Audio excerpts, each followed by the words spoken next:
Gobeithio na. Diolch yn fawr iawn i chi am y croeso arferol. Bob amser yn braf cael dod yma i wasanaethu gyda chi yma yn y Crwys. Dwi'n credu bod yna blentyn mynd i ddod i ledio'r enyn gyntaf.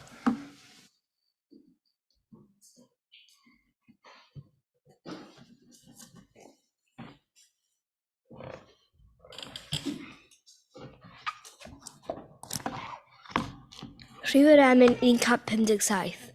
Mae'r arglwydd yn cofio y driw yn y draen, ei lygaid sy'n gwylio y wennol a'r brain. Nid oes un aderyn yn dioddef un cam, na'r gwcw na'r bronfraith na'r robin goch gam. Rhwng foliant sydd ddew am ein cadw nenau'n fyw, ac am fwyd ac am ddillad, molianwn ein dew. Rhwng foliant sydd ddew am ein cadw nenau'n fyw, am fwyd ac am ddillad, molianwn ein dew. Rhif yr emyn 157.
Uniaeth Crist, dyna fydd thema yr oedfa'r bore yma.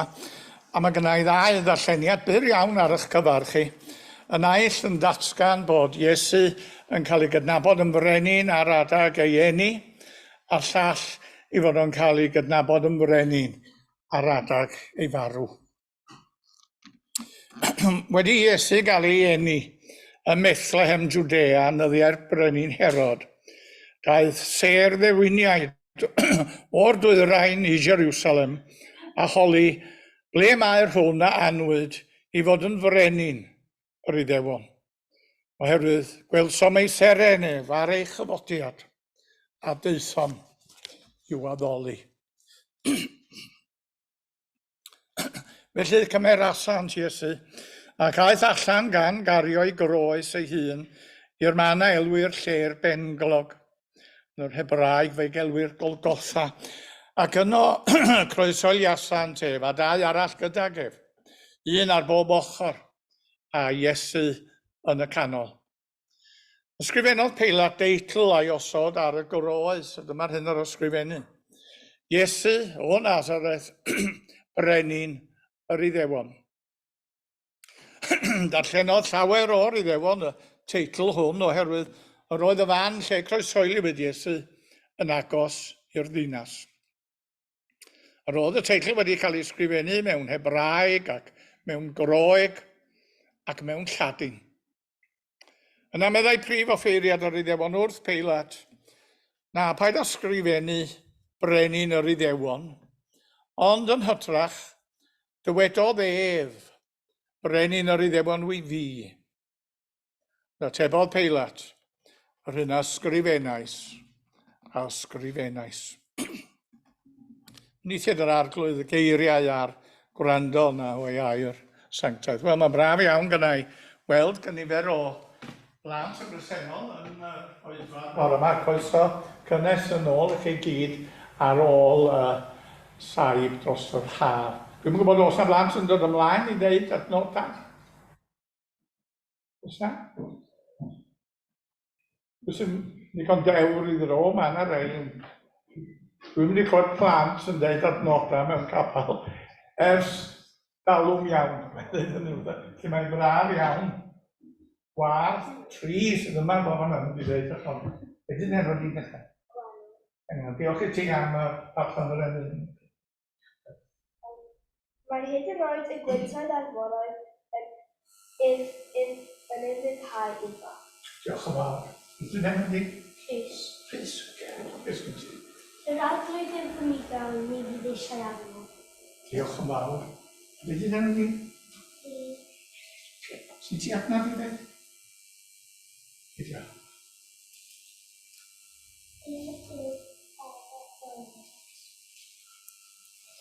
Diolch yn fawr iawn i chi'ch tri. Da chi eisiau mynd nôl i'ch seti am funud? Dwi am ofyn cwestiwn bach i chi bore yma. Chi blant rwan, nid oedolion. Cwestiwn i'r plant. A dwi'n gobeithio mae'r ateb bydd na i'r cwestiwn yma. Faint ohonoch chi sydd hefo un o'r rhain? O, dwi falch iawn. A llon gyfarchiadau chi rieni. Eitha chi pam, dwi'n gofyn. Pen o'n ni yn ysdawn blynyddoedd yn ôl, ar ôl i ni symud i fyw i Llanfaid Pwll, oeddwn ni'n wedi cerdded y gwmpas y pentre, ac o pawb yn cyfarch fi, dweud helo, sy'n bach chi, sy'n mae'r tywydd heddiw. Ebyn heddiw, dos na neb yn dweud yr un gair gan fi'n pasio nhw. Yn hytrach, maen nhw'n lawr a maen nhw'n sbio ar ei ffona fel hyn, a dwi'n nhw'n gweld yn cymryd dim sylw o gwbl arna fi. A dwi'n gwybod meddwl, be ar y ddaear maen nhw'n dweud efo'r ffôn na. O'n i'n meddwl, naif ydw i, o'n i'n meddwl mae'r diben ffôn oedd ffonio. Siarad efo rhywun. Ond dwi byth yn gweld neb efo'r ffona symudol yn siarad efo. Na, maen nhw wrthi. Fel hyn, a dyma fi'n gofyn i'r plant, be ar y ddaear mae hyn i gyd yn neud efo'r ffona. A dyma'r plant yn dweud, wel, mae'n debyg, mae trydar yma. Gair newydd i mi, o'n i'n mynd da, trydar.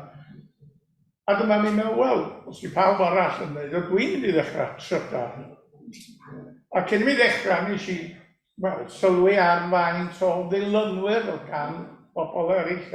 Gan mwyaf o mhell dros 100 o ddilynwyr. Rhai o'r celebs enwog yma, miloedd ar miloedd o ddilynwyr. Felly bod faint gyda ni 5. 4 plentyn angwraig. O fyddwch chi'n dod i hynny ddim yn bwysig. Faint o ddilynwyr sydd chi. Dydy o ddim yn bwysig. Oherwydd pan ddath Iesu i'r byd yma, rhyw 12 o ddilynwyr ganddo fo, 12 disgybl tyflon. Dyna'r gwbl o ganddo fo efo ddilynwyr. Ac eto erbyn heddiw mae yna filiynau o ddilynwyr ganddo fo ledled y byd. Ac chi yma'r bore yma, dwi'n mynd i'r ysgol Sul, a chi'n dysgu sut i fod y cenhedlaeth newydd o ddilynwyr i'r arglwydd Iesu. Diolch yn fawr i chi am ddod i'r gwasanaeth y bore yma. A'r hewch i ddod trwy gydol y flwyddyn rwan mae'r tymor newydd wedi cychwyn. A diolch i chi am gyfoethogi y gwasanaeth trwy'ch bresymol.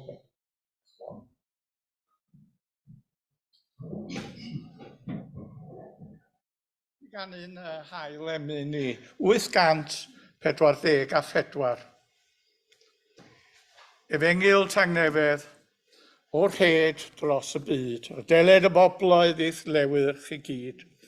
Na foed neb heb wybod am gariad y groes, a brodyr i'w gilydd fod dynion pob oes. Sancteiddi Eryl ddeiar, gan ysbryd y nef, boed Iesu yn frenin, a neb ond efe, a tywys o geithau mewn hedd wrth ei draed, a phawb yn ddiogel, a'n arwydd ei waed. Ac yn y blaen, 844.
Cawn ni droi at yr arglwydd mewn gweddi. Da, da ni'n diolch i ti am y cyfle yma i ymdawelu am ychydig o sŵn a dwndwr y byd. Mwyn i ni geisio dod i adnabyddiaeth well, o'r un sy'n rhoi ystyr a phwrpas ac arwyddocâd i'n bywydau ni.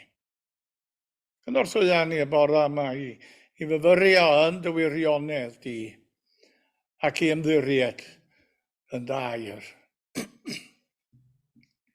Ni'n diolch fod ti wedi creu yno ni ryw awydd rwyddehead fel hyn ni weddio. A da ni'n diolch i ti fod ti wedi rhoi yn i'r sicrwydd hwnnw. Na fesodd gweddi dair erioed a chyrraedd hyd yn ne. Helpa ni felly o dad y bore yma wrth i ni geisio troi at a ti fel hyn mewn gweddi. Helpa ni wedi o'n gyntaf fel sy'n briodol bob amser dros eraill yn yn byd ni. Os y gwael a'r gwan a'r amddifad. Os yr hen a'r unig a'r methiedig. Dros y digartref a'r digysur a'r diymgeledd. Ni'n meddwl yn arbennig y bore yma, mae rhai sydd yn dioddef oherwydd effaith y ddeiargryn draw yn Morocco. A phawb, lle bynnag y maen nhw yn y byd sydd yn dioddef oherwydd gwahanol achosion. Estyn ymwared o dad i bawb sydd heddiw'n dioddef oherwydd effeithiau rhyfel. Da ni'n meddwl yn enwedig efallai am y rhyfel yn yr Ucran, ond da ni'n meddwl hefyd am ryfeloedd eraill a cholli gwaed mewn amryw o wledydd eraill yn yn byd ni. Ystyn ymwared o dad a bydd gyda rhai sydd wedi cael eu carcharu oherwydd eu safiad dros gyfiawnder a thegwch. A rhai sydd yn dioddef oherwydd eu hymdrechion dros hawliau dynol. Ni'n gweddio felly bore yma o dad am heddwch a brawdgarwch yn ein byd cythryblus a rhanedig ni. A mae'n deisyfiad ni y bore yma yn un syml ond yn un tair serch hynny o dad. Dywysog tangnefedd. Wna'n deiar o'r diwadd yn eilwyd gyfanedd i fyw. Mae'n lle ni fegur cenfigen a chynwrth na chynen. Dan goron bydd diben ein dyw. A ni'n cyflwyno yn moliant a'n hymbiliau y bore yma yn enw yn harglwydd a'n gwaredwr Iesu Crwys, pen tywysog a pherffeithydd ein ffydd ni, a'r un a'n dysgodd ni i gydweddio.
Gawn ni barhau'n addoliad ag emyn rhif 439. Emyn fyddwn ni arfer eich chanu adag y Nadolig, ond sydd yn tystio bod Iesu yn cael ei gydnabod yn frenin. Peraidd ganodd, ser y bore, a'r enedigaeth brenin nef. Doethion abugeiliaid hwyllau deithiant i'w addoli ef, gwerthfawr drysor, yn y preseb, Iesu gaed. Brenin, tragwyddoldeb ydyw, llywodraethwr daer a ne. Bys ni wel tylwythau'r ddeiar geidwad arall ond efe, mae e'n ddigon, a tragwyddol fywyd yw 439.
Ysgrifennodd Peilat deitl a'i osod ar y groes, a dyma'r hyn a ysgrifennwyd.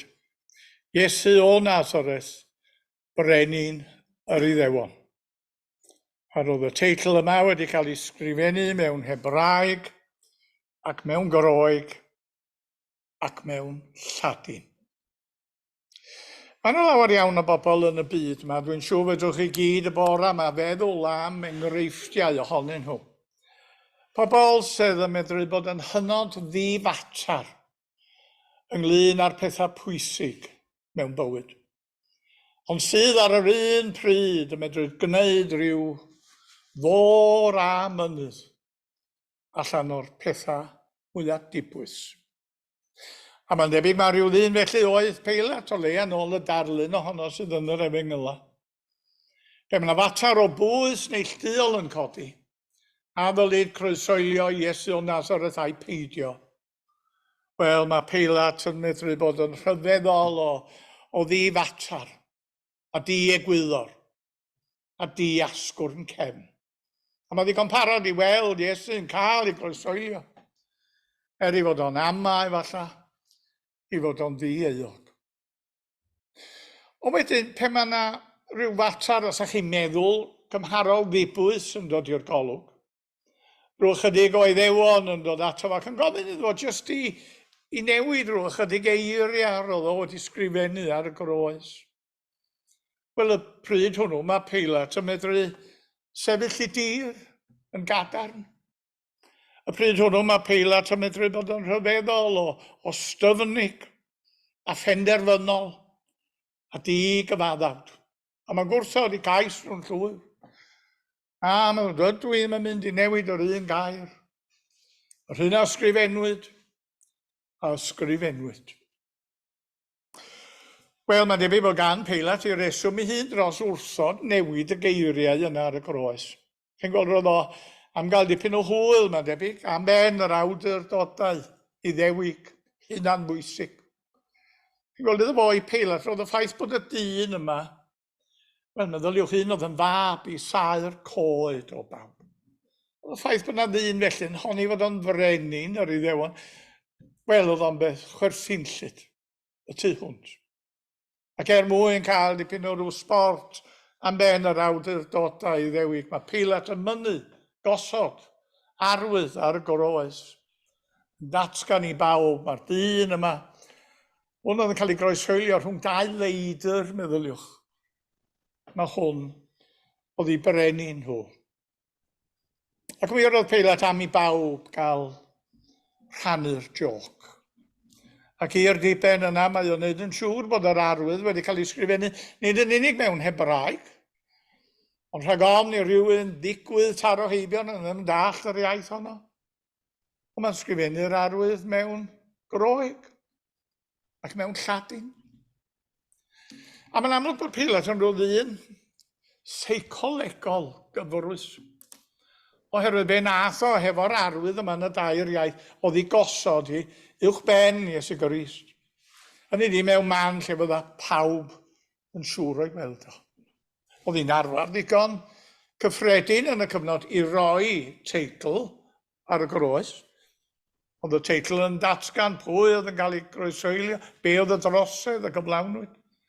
Ond bron yn ddieithriad, roedd y teitl yna'n cael ei rhoi wrth draed y croesoliedig. Ond na, mae Peilat yn mynnu gosod yr arwydd yma uwch ben. Hynny di mewn man lle fydda pawb yn siŵr o'i weld o.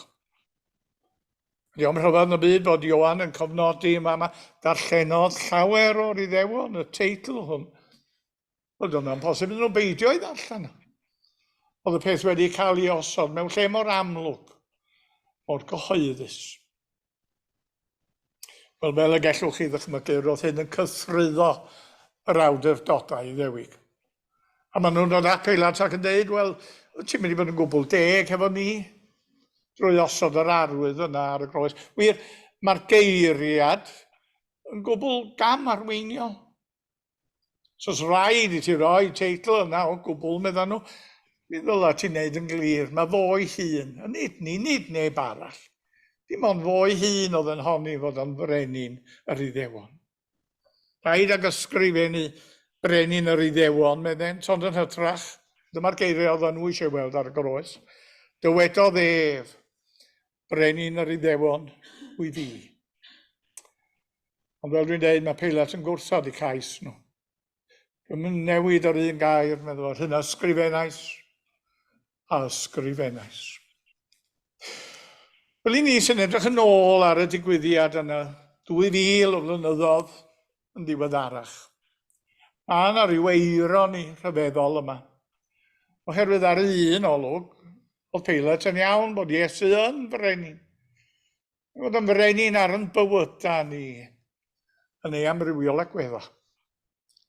Cyfan dwi am i wneud yn eich cwmni chi bore yma, di awgrymu bod o'n frenin ar 3 pheth yn benodol. A'r 3 pheth yna'n cael eu hawgrymu gan y 3 iaith oedd wedi ysgrifennu ar y groes. Chi'r iaith gyntaf, ynde, da chi'n cofio oedd o'r iaith Hebraeg. Iaith crefydd, ynde. Iaith crefydd, chi iaith yr Hen Testament i gyd. Iaith Moses, iaith y proffwydi. Yr iaith mae'r Iddew yn addoli ynddi hi. Hyd y dydd heddiw. Di mae Iesu'n frenin ar yn crefydd ni. Chi'r ail iaith wedyn oedd yr iaith Roeg. Iaith dysg, ynde. Iaith diwylliant. O wlad Groeg, fel y gwyddoch chi gyd, y daeth rhai o feirdd a meddylwyr, a dramodwyr ac athronwyr mwyaf byd yma. Chi wlad Homer, y bardd mawr epig o'r 8fed ganrif cyn Crist. Chi wlad Platon, Aristoteles, Sophocles, wlad yr athronwyr, y meddylwyr mawr. Chi mae Iesu'n frenin ar yn dysg neu ar yn diwylliant ni. A'r drydedd iaith oedd yr iaith Ladin. Iaith gwleidyddiaeth. Iaith y gyfraith hefyd o ran hynny. De? Llawer iawn o dermau cyfreithiol yn yr iaith Ladin. Ond iaith gwleidyddiaeth, iaith cyfathrach rhyngwladol, brenhinodd yr hen fyd. Iesu yn frenin ar yn gwleidyddiaeth ni. Ni ddechrau felly mae Iesu'n frenin ar yn crefydd ni. Ac falle bod hyn yn ymddangos yn beth gwbl amlwg i ddeud. Dyn ni wedi gweld yn y darlleniadau. Mae'n cael ei gynabod yn frenin ar adeg ei eni ac ar adeg ei groeswylio. Mae lawer o emynau yma yn y caneuon ffydd sy'n datgan bod Iesu'n frenin. Ti Iesu frenin ef. Mae'r brenin yn y blaen. Pwyddwg y brenin adra. Os na ddim byd newydd, os na ddim byd adleuol, mewn dweud bod Iesu'n frenin ar yn crefydd ni. Ond be garwn ni awgrymu chi bore yma di bod ni mewn perygl o bosib o wneud o'r un camgymeriad ag ymlaeth Peilat gynt. A da chi'n cofio be wnaeth o gosod ar arwydd uwch ben Iesu Crwys, nid wrth i draed o. A dyma nad yda ni mewn perygl o osod yn crefydd uwch ben y Crist yn hytrach a'i ddarostwng wrth ei draed. Yr dyna greda i, da ni yn ei wneud. Bob tro da ni'n gosod yn traddodiad crefyddol, yn rhagfarna crefyddol, yn ganolbwynt ac yn ffocws sy'n ffydd ni. Be sy'n digwydd ar adegau felly, mae'r capel yn mynd yn mwy na'r Crist. Mae'r adeilad da ni'n digwydd addoli ynddo fo'n cael ei ddyrchafu yn uwch na'r arglwydd. A da ni wedi gweld i gyd ohono ni.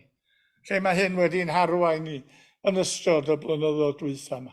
Ni'n gweld capeli yn cael o'n cwmpas ni.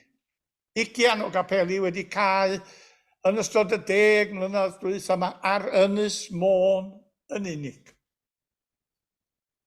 A hynny'n aml iawn am bod gwahanol enwadau wedi gwrthod dod at ei gilydd. Felly, mae'n siŵr bod chi'n cofio degawd olaf y ganrif ddwytha oedd wedi cael ei glusnodi yn degawd mawr ecumeniaeth.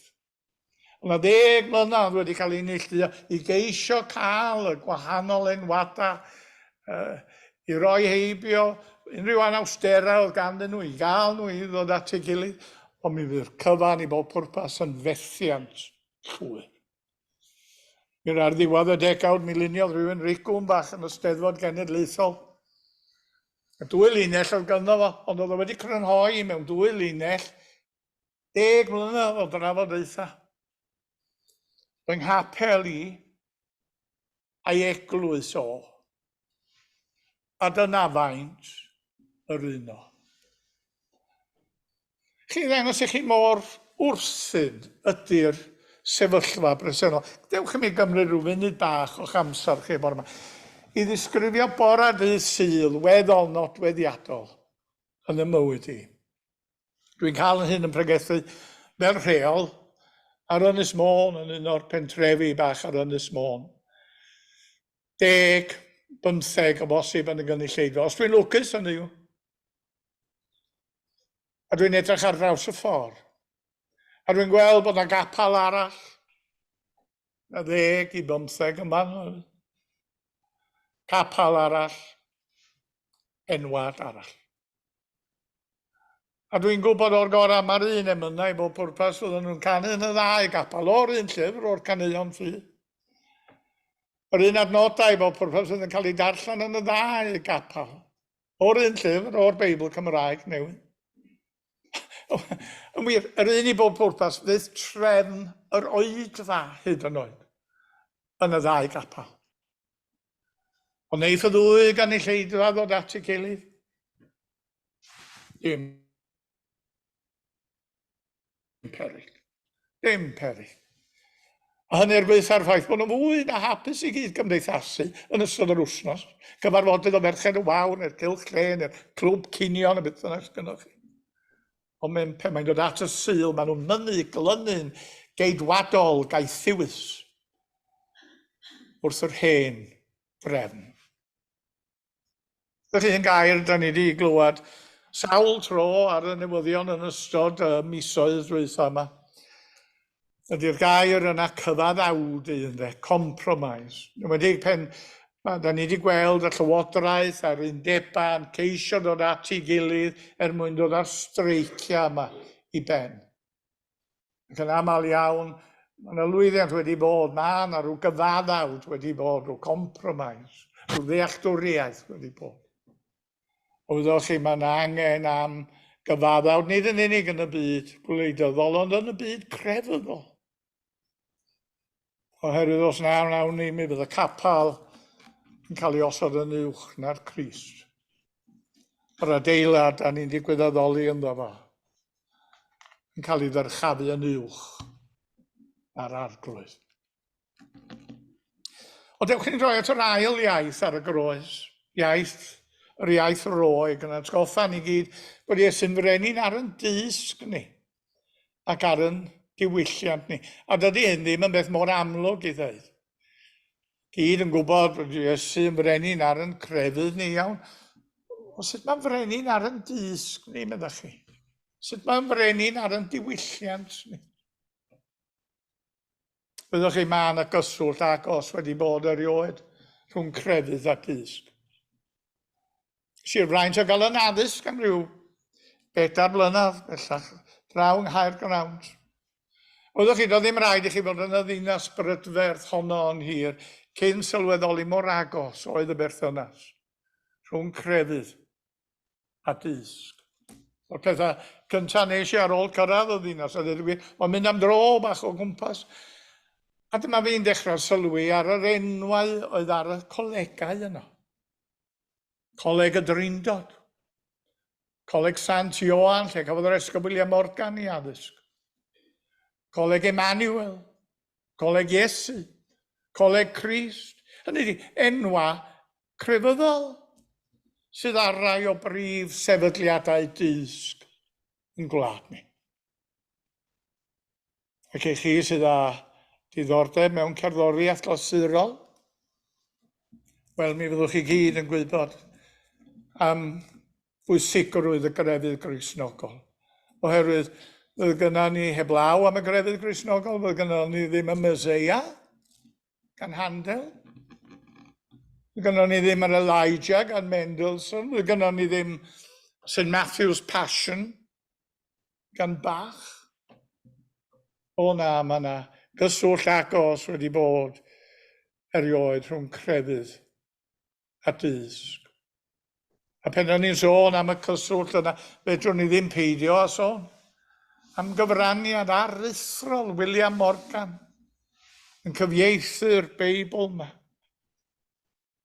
Y digwyddiad yna oedd yn gwbl dyngedfennol cyn belled ac yr oedd yn hiaith ni a'n diwylliant ni yn y cwestiwn. A fedrwn ni ddim peidio a sôn am Griffith Jones, Llanddowror, a'r rhwydwaith o ysgolion Sul arloesol oedd gyda fo hefo'r bwriad o ddysgu i'r werin gyffredin sut i ddarllen. Mwyn iddyn nhw fedru darllen y Beibl yn ei hiaith ei hunain. A hynny'n golygu bod Cymru yn un o wledydd mwyaf llythrennog y byd i gyd erbyn y 19fed canrif. A fedrwn ni ddim peidio o sôn am gyfraniad yn capeli ni dros y degawda dwytha yma, yn hyrwyddo diwydiant o gyhoeddi llyfrau crefyddol, esboniadau crefyddol, cylchgrona crefyddol. Heb sôn am waith yn capeli ni yn hybu eisteddfodau a chyngherddau a dramau. Wyddwch chi, pen da ni'n gweld yn capeli yn cael o'n cwmpas ni, pen da ni'n gweld bod na bentrefi bellach yng nghefn Gwlad Cymru lle nad oes na ddim yr un ysgol Sul bellach i'w gael gan yr un o'r enwadau crefyddol. Wyddwch chi, mae i hynny oblygiadau pell gyrhaeddol cyn belled ag yma'n hiaith ni yn y cwestiwn, cyn belled ag yma'n diwylliant ni yn y cwestiwn. Oherwydd, da ni'n amddifadu cenedlaethau'r dyfodol, nid yn unig o sefydliad crefyddol. Da ni'n ei hamddifadu nhw o gynhysgaeth diwylliannol. Fyddwch chi, dwi'n mynd i ragweld un peth y bore yma. Erbyn canol y ganrif bresennol, pryn bynnag a fydd na filiwn o siaradwyr Cymraeg a'i peidio, ond erbyn canol y ganrif bresennol, mi fydd gynnon ni genhedlaeth yma yng Nghymru, na fydd yn methu gwerthfawrogi yn llenyddiaeth ni yn y Gymraeg. Oherwydd mae yna gymaint o'n cerddi ni, da ni'n meddwl am Gwenallt, da ni'n meddwl am Waldo. Gymaint o'n hemyna ni, da ni'n meddwl am Pantycelyn ac Ann Griffiths. Maen nhw'n gyforiog o gyfeiriadau o'r Beibl. Ac eto i genedlaethau'r dyfodol, bydd y cyfeiriadau yna'n golygu dim byd o gwbl. Fyddan nhw'n wedi bod ar gyfyl ysgol Sul i wybod am gynnwys y Beibl. Fyddwch chi, pen da ni'n sôn am y grefydd Gristnogol a'n diwylliant ni. Mae'n bwysig bod ni yn cofio am rôl y grefydd Gristnogol yn ystyr lythrenol y gair diwylliant, yn diwylltio'n cymdeithas ni. Rôl y grefydd Gristnogol yn cael gwarad ar yr hen elfennau anwar a chreulon a barbaraidd a gwyllt yn cymdeithas ni. A mae hyn yn arwain yn naturiol at y drydeddiaeth, yr iaith Ladin, atgoffa ni bod Iesu'n frenin ar yn gwleidyddiaeth ni. Dwi'n ni'n amdano chi, ond un o'r pethau sydd wir yn mynd an yng nghroi ni ydy pen dwi'n clywed yn gwleidyddio ni, yn deud wrth yn arweinwyr crefyddol ni, peidiwch chi a dablo mewn gwleidyddiaeth, cadwch chi at ddiwinyddiaeth, cadwch chi at y pethau da chi'n gwybod rhywbeth amdani. A nid rhywbeth newydd ydy hyn o bell ffordd. Siw bod ni gyd yn cofio ddegawdau yn ôl bellach, Archesgob Caergaint, Robert Runsi'n cael ei gondemnio, a mi fod o wedi beirniadu agwedd jingoistaidd Margaret Thatcher tuag at rhyfel y Falklands. Yn ddiweddarach, Archesgob Caergaint, Rowan Williams yn cael ei beirniadu am ei fod o wedi gweld bai ar agwedd y llywodraeth tuag at y wladwriaeth les. Yn fwy diweddar, fydd ar chesgob cael gaint Justin Welbing yn cael ei feirniadu am ei fod o wedi gweld bai ar safbwynt y llywodraeth ynglyn â'r gael bobl o dramor sydd angen cymorth, refugees yma. Justin Welby yn cael ei feirniadu am ei fod o wedi meiddio mynd i gyfarfod yr TUC unwaith a dweud peth mor warthus oedd o bod ni bellach ym Mhrydain yn byw yn y chweched gwlad cyfoethoca yn y byd i gyd a bod na bobl yn gorfod dibynnu ar fanciau bwyd. Bod ni'n byw mewn gwlad pe mae yna fwy o fanciau bwyd yn yn trefi ni bellach na sy'n o fanciau go iawn. Felly pan ydych chi'n meddwl am yr rhyfel yma yn Ukraine, mae'n rhaid mi ddweud un o'r pethau sydd wedi wir yn siomi fi ydy bod Eglwys y Crwys Rwsia wedi bod 100% o blaid y chyfal. A'r patriarch Eryl yn Moscow, sef arweinydd yr Eglwys y Crwys yna, mae o wedi bod yn fwy llafar o blaid yr arlywydd Putin fel mae'r chyfal wedi mynd yn ei flaen. A dyna pam mae yna reidrwydd gredai ar i ni, ar i'r Eglwys, atgoffa'n gwleidyddion o neges ganolog y ffydd Gristnogol, neges sydd wedi cael ei grisialu mewn 5 gair yn y bregaeth ar y mynydd. Gwyn ei byd y tangnefeddwyr. A wyddwch chi bod ni wedi bod ar ryw ran yn y gwaith o gyfieithu y Beibl Cymraeg newydd yma. Dyma chi'r unig adnod y i feddwl amdano, lle roeddwn ni'n rhyw fath o genfigenu at y cyfieithiad Saesneg. Blessed are the peacemakers. A dwi wastad wedi licio'r cyfieithiad. Nid blessed are the peace lovers, da chi'n sylwi. Dwi'n siŵr bod ni gyd yma'r bora yma'n perthyn i'r categori yna. Y peace lovers, y bobl sydd yn caru yn dymuno, gweld heddwch a thangnefedd yn yn byd ni. Na, blessed are the peacemakers. Y bobl yna sydd yn mynd ati yn fwriadol, ymwybodol i greu awyrgylch o heddwch a brawdgarwch yn byd cythryblus a rhanedig ni. Gawn ni gofio bod Iesu'n frenin ar yn crefydd ni, bod o'n frenin ar yn dys gan diwylliant ni, a bod o'n frenin hefyd ar yn gwleidyddiaeth ni. Er mwyn ei enw. Amen. Gawn ni ganu derfynu yn 323. Mawr oedd Crist yn rhagwyddoldeb, mawr yn gwisgo natur dyn, mawr yn marw ar Galfaria, mawr yn meiddi angau hun. Hynod fawr yw yn awr, breni nef a deiar plawr. Ac yn y blaen, 323.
Wedi ras ein Eglwys y Crwys a chariad Duw a chymdeithas o'r ysbryd glân, bod gyda ni oll o'r awr hon, hyd bydd.